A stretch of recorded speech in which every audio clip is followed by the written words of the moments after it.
രാഷ്ട്രീയ പാർട്ടികളും ശ്രദ്ധിക്കേണ്ട കാര്യമാണ്. ജമാഅത്തെ ഇസ്ലാമിയെ ആരെങ്കിലും എപ്പോഴെങ്കിലുമൊക്കെ മടിയിൽ വെച്ചിട്ടുണ്ടോ അത് അടക്കേമെന്ന് വിട്ട് കവുങ്ങാകും. അവസാനം പിരിച്ചു കുഴിച്ചിടാൻ കഴിയാത്ത കോലത്തിൽ അത് നിങ്ങളുടെ ആസനത്തിലെ ആൽമരമായി മാറും. അതുകൊണ്ട് ജമാഅത്തെ ഇസ്ലാമി ഡേഞ്ചറാണ്. ഈ ജമാഅത്തെ ഇസ്ലാമിക്കാര് ഇസ്ലാം കൈകാര്യം ചെയ്യുമ്പോൾ ഇസ്ലാം തെറ്റിദ്ധരിക്കപ്പെടുകയാണ്. ഈ ജമാഅത്ത് ചിഹ്നത്തിൽ വോട്ട് ചെയ്ത് വിജയിപ്പിക്കണമെന്ന് പറഞ്ഞ് നമ്മുടെ വീടുകളിൽ വോട്ട് ചോദിക്കാൻ വരുന്ന കൂട്ടത്തിൽ ആരുണ്ട്? തൊട്ടപ്പുറത്തുള്ള അമ്പലത്തിന്റെ സെക്രട്ടറി ഉണ്ട്, അപ്പുറത്തെ ചർച്ചിന്റെ സെക്രട്ടറി ഉണ്ട്. അങ്ങനെ ഹൃദയഹാരിയായ മതേതരത്വത്തിന്റെ സൗകുമാര്യത കളിയാടുന്ന ഈ സാംസ്കാരിക കേരളത്തിന്റെ തെരുവില് അള്ളാന്റെ ഖുർആൻ ദുർവ്യാഖ്യാനം ചെയ്ത് പച്ച മലയാളത്തില് മൗദൂദി പൗരോഹിത്യം പറഞ്ഞ വിഘടനവാദത്, മൗദൂദി പൗരോഹിത്യം പറഞ്ഞ മതവിരുദ്ധതയാണിത്. ജമാഅത്തെ ഇസ്ലാമി രൂപീകരിച്ചിട്ട് ഒരുപാട് കാലം ജമാഅത്തേരെ രീതി എന്തേര്യങ്ങൾ വോട്ട് ചെയ്യാൻ പോകൂല.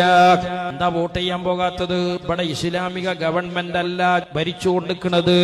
ജമാഅത്തെ ഇസ്ലാമിയുടെ വാദം ഇവിടെ നമ്മളെ നിസ്കാരം നോമ്പൊക്കെ ശരിയാകണമെങ്കിൽ, ഷഹാദത്ത് കലിമ പോലും സ്വീകാര്യോഗ്യമാകണമെങ്കിൽ ആദ്യം വേണ്ടത് ഇവിടെ അള്ളാന്റെ ഭരണം ഉണ്ടാകലാണ്.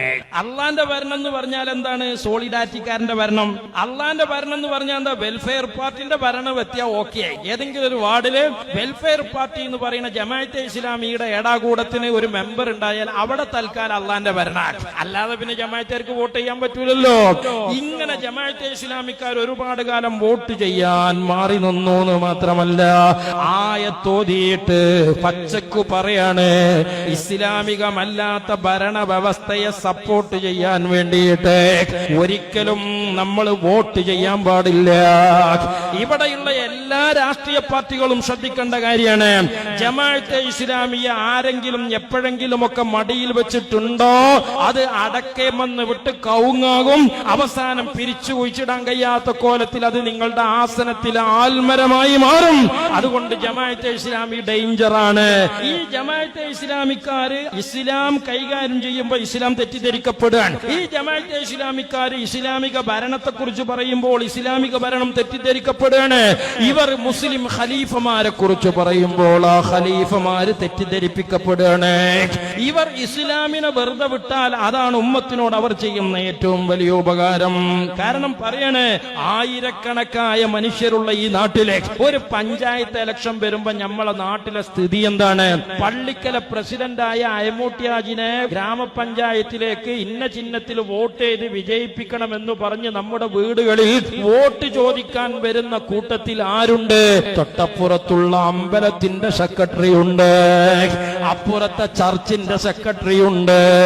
അങ്ങനെ ഹൃദയഹാരിയായ മതേതരത്വത്തിന്റെ സൗകുമാര്യത കളിയാടുന്ന ഈ സാംസ്കാരിക കേരളത്തിന്റെ തെരുവില് അള്ളാന്റെ ഖുർആൻ ദുർവ്യാഖ്യാനം ചെയ്ത് പച്ച മലയാളത്തില് മൗദൂദി പൗരോഹിത്യം പറഞ്ഞ വിഘടനവാദത്, മൗദൂദി പൗരോഹിത്യം പറഞ്ഞ മതവിരുദ്ധതയാണിത്.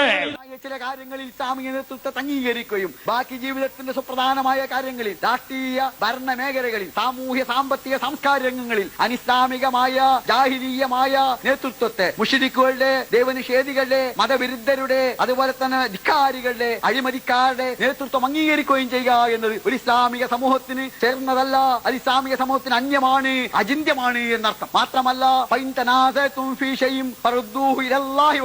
നിങ്ങൾക്കിടയിൽ ഭിന്നത ഉണ്ടായാൽ അള്ളാഹുവിലേക്കും പ്രവാചകനിലേക്കും മടക്കുക. ജീവിതത്തിന്റെ സുപ്രധാനമായ രാഷ്ട്രീയ കാര്യങ്ങൾക്ക് നമ്മുടെ നേതാവ് സോണിയാഗാന്ധിയാണെങ്കിൽ വിവാദമുണ്ടാകുമ്പോൾ, തർക്കമുണ്ടാകുമ്പോൾ ഖുർആനിലേക്കും സുന്നത്തിലും മടക്കാൻ സോണിയാഗാന്ധി സമ്മതിക്കുമോ? കരുണാകരൻ സമ്മതിക്കുമോ? ആന്റണി സമ്മതിക്കുമോ? ഏതെങ്കിലും രാഷ്ട്രീയ പാർട്ടികളോ ഭൗതിക സംഘടനകളോ പ്രശ്നങ്ങൾ ഉണ്ടാകുമ്പോൾ ഖുർആനിലേക്കോ പ്രവാചകനിലേക്കോ മടക്കാൻ എപ്പോഴെങ്കിലും സമ്മതിക്കുമോ? സന്നദ്ധമാകുമോ? അഥവാ അംഗീകരിക്കുന്നുണ്ടോ? യഥാർത്ഥത്തിൽ അതുകൊണ്ട് തന്നെ അനിസ്ലാമിക നേതൃത്വം എന്നത് ഇസ്ലാമിക സമൂഹത്തിന് ചിന്തിക്കാനേ പറ്റാത്ത കാര്യമാണ്. ഓലൊക്കെ നന്നായിക്കണു മൂല്യരെ. ആരെ പറഞ്ഞ്? ഇന്ന് വരെ ഞങ്ങൾ ആ പറഞ്ഞത് തെറ്റാണ് എന്ന് ഈ സമൂഹത്തിന്റെ മുമ്പിൽ ജമാഅത്തെ ഇസ്ലാമിക്കാർ വിളിച്ചു പറഞ്ഞിട്ടുണ്ടോ?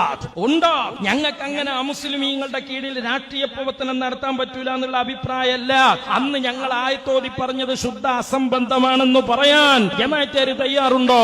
ഇങ്ങനെ മുസ്ലിമീങ്ങളെ തെറ്റിദ്ധരിപ്പിച്ചതിന് ഉമ്മത്തിനോട് മാപ്പ് ചോദിക്കാൻ തന്റെ ഇടമുണ്ടോ? ഇല്ല. ഇത് അവരുടെ ഒളി അജണ്ടയാണ്, ഇത് അവരുടെ ഹിഡൻ അജണ്ടയാണ്. ഈ അജണ്ട ഒരുപാട് കാലം ഇവർ പബ്ലിക്കിൽ പുറത്തെടുത്തു. അങ്ങനെ ഒരു രാഷ്ട്രീയ പാർട്ടിന്റെയും കൂടെ നിന്നില്ല എന്ന് മാത്രമല്ല, ഇവിടെ വോട്ട് ചെയ്യാൻ പോലും പാടില്ല. ഇസ്ലാമിക ഭരണം വരാതെ വോട്ട് ചെയ്താൽ ഷിർക്കാണ് എന്നാണ്, ഇസ്ലാം എന്ന് പുറത്തു പോണ കാര്യമാണ് എന്ന് പച്ചക്ക് ജമാഅത്തെ ഇസ്ലാമിക്കാർ പ്രസംഗിക്കുകയാണ്. ജമാഅത്തെ ഇസ്ലാമി ഷിർക്കാണ് എന്ന് പറഞ്ഞ ഇന്നും ഷിർക്കാണ്, ഇന്നലെ ഷിർക്കാണ്, നാളെ ഷിർക്കാണ്. അതാണ് നിയമസഭയിലും ഷിർക്കന്നെ, ഗ്രാമപഞ്ചായത്തിലും ഷിർക്കന്നെ, ഈ തെരഞ്ഞെടുപ്പിലും ഷിർക്കന്നെ, കഴിഞ്ഞ തെരഞ്ഞെടുപ്പിലും ഷിർക്കന്നെ, വരുന്ന തെരഞ്ഞെടുപ്പിലും ഷിർക്കന്നെ. എന്താ കാരണം? ഷിർക്കാന്ന് പറഞ്ഞത് ഒരു സംശയങ്ങൾക്ക് വേണ്ട.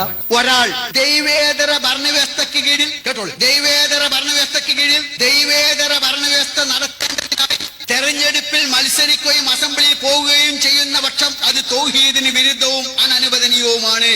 മനസ്സിലായപ്പോ നിങ്ങൾക്ക് ഈ പറഞ്ഞത് ദൈവേതര വ്യവസ്ഥ എന്ന് പറഞ്ഞാൽ എന്താ അറിയോ? ഉമർ റളിയല്ലാഹു തആല അൻഹുവിന്റെ ഭരണമല്ല ഇവിടെ, ഖുർആനും സുന്നത്തും അനുസരിച്ചുള്ള ഭരണമല്ല ഇവിടെ.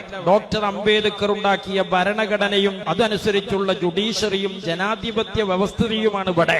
അങ്ങനെയുള്ള ഒരു നാട്ടിൽ അതിനെ ശക്തിപ്പെടുത്താൻ വേണ്ടി വോട്ട് ചെയ്യലാണ് ഇപ്പൊ നമ്മളൊക്കെ ചെയ്യണത്. ജമാഅത്തെ ഇസ്ലാം 27 വർഷം എന്നതാണ് ഉദ്ധരിച്ചത് നമ്മളെ സാക്ഷാൽ മുജാഹിദുകളുടെ പത്രം. അപ്പോ ഇസ്ലാമിക ഭരണമല്ലാതെ നമ്മൾ ഇവിടെ ഒന്നിലും ഇടപെടാൻ പാടില്ല. ഇവിടെ അടിസ്ഥാനപരമായി മുസ്ലിമീങ്ങളുടെ പ്രധാനപ്പെട്ട അജണ്ട ഇസ്ലാമിക ഭരണം സ്ഥാപിക്കലാണ് എന്നാണ് ജമാഅത്തെ ഇസ്ലാമി പറയുന്നതെങ്കിൽ അതിന്റെ ഹൈന്ദവ വേർഷനാണ് ഹിന്ദുത്വ എന്ന് പറയുന്നത്. ജമാഅത്തെ ഇസ്ലാമി ഇസ്ലാമിന്റെ പേരിൽ ഈ പറയുന്നത് എന്താണോ അതിന്റെ ഹൈന്ദവ വേർഷനാണ് RSS ഇവിടെ പറഞ്ഞുകൊണ്ടിരിക്കുന്നത്. ഇന്ത്യ എന്നാൽ ഹിന്ദുത്വമാണ്, ഇന്ത്യൻ ദേശീയത എന്നാൽ ഹൈന്ദവ ദേശീയതയാവണം എന്ന RSSകാരന്റെ അതേ വാദമാണ് ഇസ്ലാമിന്റെ പേരിൽ ജമാഅത്തെ ഇസ്ലാമി ഉയർത്തിക്കൊണ്ടുവരുന്നത്. എന്നാൽ മുസ്ലിമീങ്ങൾക്ക് അങ്ങനെ ഒരു വാദമല്ല. ഇസ്ലാമിക ഭരണമല്ലെങ്കിൽ പിന്നെ മുസ്ലിമായി മരിക്കാൻ പറ്റൂല എന്നുള്ള വാദം മുസ്ലിമീങ്ങൾക്കില്ല. ലക്ഷക്കണക്കായ പ്രവാചകന്മാർ ലോകത്ത് വന്നിട്ട് ആ പ്രവാചകന്മാരിൽ അധിക പ്രവാചകന്മാരും മരണപ്പെട്ടത് ഇസ്ലാമിക രാജ്യത്തല്ല, ഇസ്ലാമിക ഭരണം നടപ്പിലാക്കിയിട്ടല്ല. അപ്പൊ അവരൊക്കെ ഈമാൻ പൂർണ്ണല്ല എന്ന് പറയേണ്ടി വരൂലേ? അപ്പൊ ഇത് ജമാഅത്തെ ഇസ്ലാമിയുടെ ആശയമാണ്.